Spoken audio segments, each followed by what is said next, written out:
मला मला वाटलं की हे पावसामध्ये पूर्ण भरणार आहे. एप्रिललाच मी ऋतुजी तावडेजींना महापौरांना याची सूचना दिली होती. विनाकारण या लोकांना इकडे खाली केलेलं आहे, जिथे कुठचंही बांधकाम न होता. या असं एवढा त्रास होणार का विचार. पाणी खूप भरलं.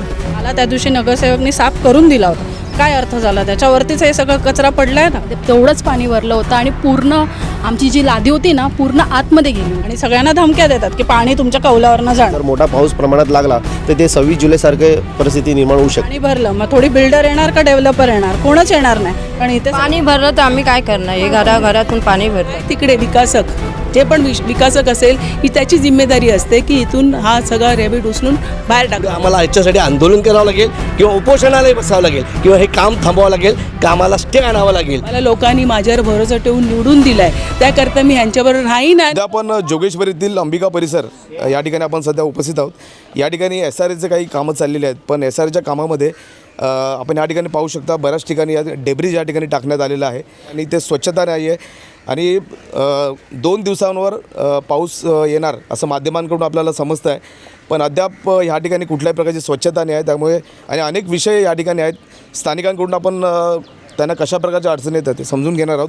काय सांगाल, कशा प्रकारचे SRAचं या ठिकाणी काम चालू आहे, कशा प्रकारच्या अडचणींना तुम्हाला सध्या सामोरं जावं लागतं आहे? ह्या इथे SRAचं जे काम चाललं आहे गेली 20 वर्ष या SRAला प्रोजेक्टला झाली आणि आता ह्यांनी या इकडे लोकांना नोटिसा पाठवून या इकडचे रूम खाली केलेले आहेत. विनाकारण या लोकांना इकडे खाली केलेले आहेत, इथे कुठचंही बांधकाम न होता इकडे लोकांना घाबरवून त्यांनी खाली केले आणि प्लस त्यांनी खाली करून इकडचा जो पाण्याचा प्रवाह आहे, निचरा पाण्याचा जो होतो, जो मेजर नाला आहे छोटा, तिथे डॅमेज टाकलेलं आहे. त्या कारणाने येणाऱ्या पावसाळ्यामध्ये इथे 26 जुलैसारखी परिस्थिती निर्माण होऊ शकते. त्यासाठी आम्ही वारंवार त्यांच्याशी बोलूनसुद्धा तो आम्हाला उत्तरं देतो की इकडचा जो नाला आहे त्याचा प्रवाह आम्ही बदलू, पण असा कुठच्याही BMCचं परमिशन नसताना काही नसताना हे लोक नाल्याचा प्रवाह बदलून, नाल्याचा प्रवाह नैसर्गिक नाल्याचा प्रवाह असतो तो बदलून त्यांना हानी होऊ शकते का? काय आपल्याला हानी म्हणजे इथे पाणी भरू शकतं आणि त्या कारणाने इथल्या जे स्थानिक लोक आहेत, इथे ज्येष्ठ नागरिक आहेत, त्यांना काही त्रास होऊ शकतो, इथे हलवू शकत नाहीत. अशा पद्धतीची परिस्थिती पुढे भविष्यात निर्माण होऊ शकते आणि ह्याला जबाबदार कोण? याची जबाबदारी घेणारी कोणी नाहीत. आणि गेली आता महिना झाला हे डॅबीज इथे टाकून आहेत आणि या नाल्याचा जो पूर्ण प्रवाहाचा जो हे आहे त्यांनी भविष्यात इथे जर मोठा पाऊस प्रमाणात लागला तर ते 26 जुलैसारखे परिस्थिती निर्माण होऊ शकते. त्यांचं आता असं आहे की आता हे घर तोडायचं गरजच नव्हती. बरोबर, प्रोजेक्ट चाललं चालू द्या, नाही म्हणत नाही, सगळ्यांना प्रगती पाहिजे. पण आता जे मेन कसे ज्येष्ठ नागरिक आहेत कोणाकडे घरामध्ये किंवा लहान लहान मुलांची शाळा होती, त्यांच्या अर्ध्या याच्यातूनच त्या मुलांना पण घरातून निघावं लागलं. सगळं तोडलेलं आहे. आता चला हे झालं आहे, परत आता लाईटीचं कनेक्शन आहे ते पण त्यांनी कट नाही केलेलं आहे. ॲज इट इज सगळं तसंच आहे. परत आता हा नाला आहे, नाला त्या दिवशी नगरसेवकनी साफ करून दिला होता. काय अर्थ झाला त्याच्यावरतीच हे सगळं कचरा पडला आहे ना. मग ते साफ कोण करणार? मग आता ह्याचं साफ करायला त्यांना सांगितलेलं की कधी पण आम्हाला 15 तारीख दिली होती की हे पूर्ण उचलणार, पूर्ण प्लेन करणार आणि मग खड्डा करणार. कशाला? म्हणून जे होतं ते चांगलंच होतं ना, का वाईट होतं? मग हे आता हे काम कधी करून देणार? या संदर्भात विकासकाशी आपण बोलण्याचा प्रयत्न केला होता. मी आता केला होता, म्हणजे जे बिल्डर आहे त्यांच्याशी माझं बोलणं झालं होतं कॉलवरच. मग त्यांनी सांगितलेलं मी सोमवार मंगळवारकडे येतो. पण आजच सकाळी तुम्ही पण पाहिलंच ना, वातावरण अगदीच चेंज झालं होतं. सोमवार मंगळवारपर्यंत जर आम्ही थांबलो मग काय करणार? पाणी भरलं मग थोडी बिल्डर येणार का डेव्हलपर येणार? कोणच येणार नाही. कारण इथे सगळे तुम्ही बघू शकता ज्येष्ठ नागरिक आहेत, मेन तर लहान लहान मुलं आहेत, सामान आहेत. गेल्या वर्षी पण तसंच झालं होतं. आमच्या शेजाऱ्यांचं घर खचलं होतं. माझं इव्हन स्वतःचं घरातून पाणी येत होतं खालनं जमिनीतून. बाजूच्या घरात पण सेम तसंच होतं. घरातली माणसं कामाला जातात, बायका कामाला जातात, लहान लहान मुलं असतात. मग त्यांची काळजी कोण घेणार? हे लोक तर काय करणार नाही. आणि बोललं तर म्हणतात आम्ही बघू आणि सगळ्यांना धमक्या देतात की पाणी तुमच्या कौलावरनं जाणं. म्हणून ते बिचारे माणसांनी पण घरं खाली करून गेलेले आहेत. या संदर्भात नोटीस वगैरे आपल्याला काय दिली? नाही.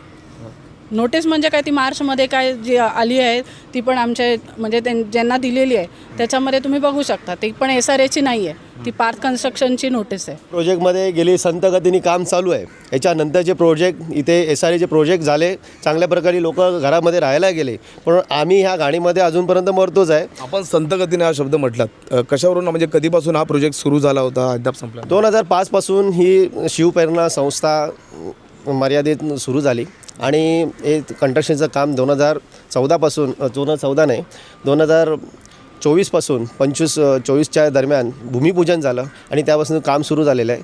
आता 2 वर्ष 2027पर्यंत इकडच्या लोकांना त्यांनी आश्वासन दिलं आहे की आम्ही तुम्हाला चाव्या देऊ. पण ज्या पद्धतीने जे काम चालू आहे त्या पद्धतीने असं वाटत नाही की 2027मध्ये आम्हाला पोझिशन मिळेल या इथे. 18 एप्रिललाच मी ऋतुजी तावडेजींना महापौरांना याची सूचना दिली होती की इथे घरं तुटतात आहेत, रेव्हिड होणार आहे. माझ्या घरात गेल्या वर्षी पाणी भरलं, माझ्या लाद्या तुटल्या, मला 1 रुपये सरकारी नाही स्थानिक लोकांनी मदत केली. माझ्या घरात उद्या पाणी भरलं, इकडच्या लोकांच्या घरात पाणी भरलं आणि त्यांना काही नुकसान झालं तर त्याला जबाबदार कोण? महानगरपालिका की माननीय ऋतू तावडे मॅडम की स्थानिक नगरसेवक की पार्थ बिल्डर की जे प्रवर्तक, मुख्य प्रवर्तक जे स्वतःला जयवंत लाड म्हणवतात ते? हे कोण असणार आहे? जर माझ्या घरात किंवा स्थानिक अंबिकानगरमध्ये प्रत्येकाच्या घरात पाणी भरणार, हे 100% सत्य आहे. हा जो काही प्रकार आहे त्याच्यामुळे यासाठी आम्ही विनंती करतो आहोत. ही विनंतीपर्यंत ठीक आहे, पुढे आम्हाला याच्यासाठी आंदोलन करावं लागेल किंवा उपोषणालाही बसावं लागेल किंवा हे काम थांबवावं लागेल, कामाला स्टे आणावं लागेल. याकरता मी आत्ताच तुम्हाला सगळ्यांना तशा प्रकारची विनंती करतो आहे. अगदी महानगरपालिकेपासून ते स्थानिक नगरसेवकापर्यंत, प्रवर्तक बिल्डरांपर्यंत जर लवकरात लवकर या ज्या काम केलेलं आहे हे काय उलटं सुलटं केलेलं आहे याचा निचरा झाला नाही तर आम्हाला उपोषणाला बसावं लागेल. आता जसं ते बोलले 2024मध्ये त्यांच्या घरामध्ये पाणी भरलं होतं, आमच्या पण घरामध्ये तेवढंच पाणी भरलं होतं आणि पूर्ण आमची जी लादी होती ना पूर्ण आतमध्ये गेली होती. त्याच्यामध्ये मम्मी, माझा भाऊ दोघंजणं पडले होते त्या धागेवरती आणि पूर्ण म्हणजे बाथरूममधून पाणी यायला लागलं आमच्या घरामध्ये वरून आणि बाहेरून तर पाणीच खूपच होतं पाणी. नोटिसा पाठवलं त्या लोकांनी आणि नंतर मग रूम खाली केला कारण माझ्या एकटा शेवटीचा रूम होता. कारण माझ्या घरात आता सगळं आजूबाजूचे सगळे खाली झालेलं आहे, त्यामुळे सगळं पाणी भरणार साईडला पुन्हा धुळी होणार, त्यामुळे माझे मुलं घरात एकटे असणार, त्यामुळे मी स्वतः खाली केला त्यासाठी. येथील स्थानिक नगरसेविका लोना रावत जे आपल्यासोबत आहेत. स्थानिकांच्या अडचणी बऱ्याच आहेत या ठिकाणी, बऱ्याच रॅबिट टाकलेल्या आहे. येणाऱ्या पावसामध्ये खूप या ठिकाणी त्रास होणार आहे असं स्थानिकांचं म्हणणं आहे. नगरसेविका लोना रावत त्यांच्या काय प्रतिक्रिया आपण जाणून घेणार आहोत. बऱ्याच अडचणींना सामोरं जावं लागतं आहे आणि आपण मागचा पाऊस पाहिला असेलच की या ठिकाणी घरोघरी पाणी साचलं होतं. त्या नाल्यामुळे नाला भरतो आणि पाणी साचतं. काय एकंदरीत आपण आता सध्या नगरसेविका तिकडच्या काय सांगाल? मी जिंकून आल्यापासून मी सतत इथे, मला वाटते सर्वप्रथम मी ह्याच्यामध्ये आली होती कारण हे सगळेच महिला माझ्या शाखेमध्ये आले होते, कमीत कमी 100-150 लोक. तेव्हा त्यांची मी बोलणी ऐकली, मग इकडे आली मी आढावा घ्यायला. तर मला वाटलं की हे पावसामध्ये पूर्ण भरणार आहे, पण मी पण ट्राय केला तर एवढं रॅबिट आपण उचलायचं म्हणजे आपल्याकडे होणार नाही. तर ते जे आहे तिकडे विकासक, जे पण विकासक असेल ही त्याची जिम्मेदारी असते की इथून हा सगळा रॅबिट उचलून बाहेर टाकावा. कारण पावसामध्ये मला असं वाटतं की रॅबिटमुळे इकडच्या लोकांना त्रास घराघरात पाणी घुसणार आणि फार त्रास होणार आहे.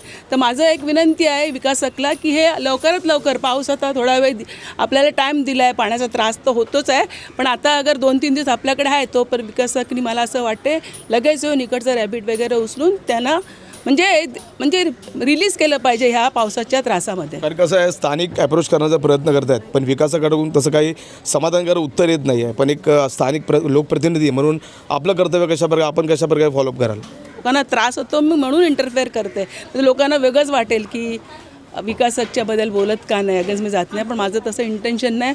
मला लोकांनी माझ्यावर भरोसा ठेवून निवडून दिला आहे, त्याकरता मी ह्यांच्याबरोबर राहीन आणि मी त्यांच्याकडे ह्यांची आता मागणी घेऊन मी विकासककडे जाऊन मी स्वतः पर्सनल बसीन आणि इकडचं जे पण ह्यांना त्रास आहे ते मी लवकरात लवकर करून घेईन अशी मी ह्यांना हमी देते. आपल्याला काय त्रास? काय खूप त्रास होणार आहे. आपल्यासमोर नगरसेविका सुद्धा आहेत, काय अपेक्षा आहेत तुमच्या? याचा एवढा त्रास होणार का विचार. पाणी खूप भरलं.